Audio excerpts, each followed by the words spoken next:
again, it just hasn't been enough work. I think that what we're looking at is a continuous series of occupations that were used over a long, long period of time. The large conical mounds there is again, it's very typical. And we get two forms. We get those large conical mounds.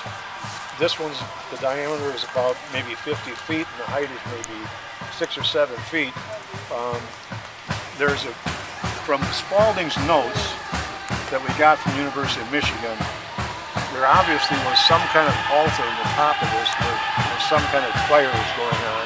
And there were a number of barrels, I can't remember how many that were removed from that particular mound. There's another one just across the street. And these garden beds continue all across this landscape. So we see that same pattern at Five Islands, where we've got hundreds and hundreds of storage beds. And we've got the raised fields. They're pretty badly eroded. But it's the same thing. The mounds, the burial sites, ceremonial sites, are right within the gardens, suggesting to me that there's some kind of relationship there. We see the same thing at Archibald Lake as well, where the large mounds are right within acres and acres of gardens and fields.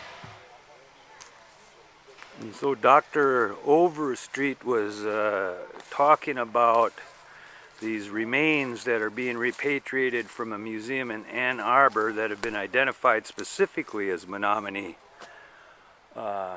ancestors. And we're on the site of the proposed Back 40 project here, mine project. And this is the mound. Take a look back here, because here's where the presentation is still being made and being discussed about.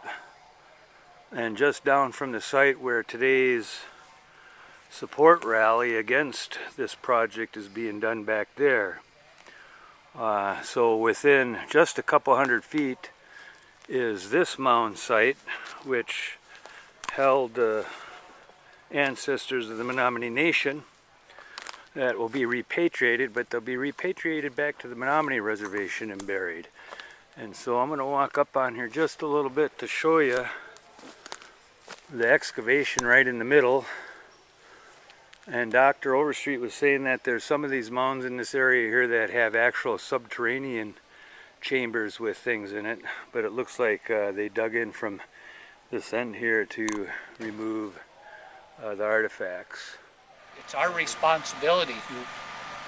You're here and you're on the shelf, and look what's happening.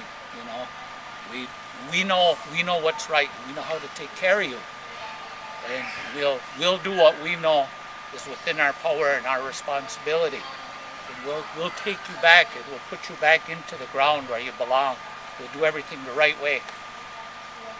And you could feel, as you're there, you could feel, it was a funny feeling, but you could feel that connect. And any one of you who would have been there, you'd know that. And I've gone to several of these. I'm the tribal rep that typically goes to these. And part of those, as we were looking at these mounds, Doc says, remember, you know, from this mound group, what we were talking about over there, what you saw, what you guys prayed over. Well, look here, and you could see some dugouts. This is where that came from, and we could literally point to it. And now they're on display. So that's what we're dealing with.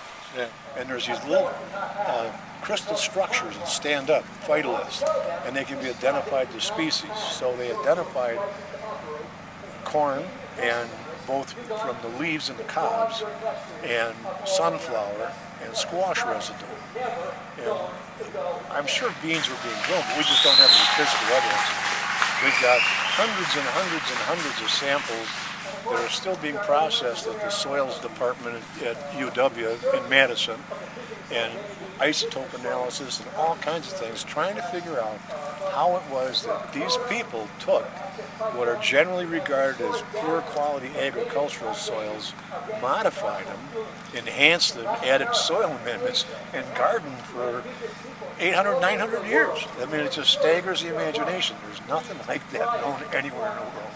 And and, you know, they want to put a mine here. It's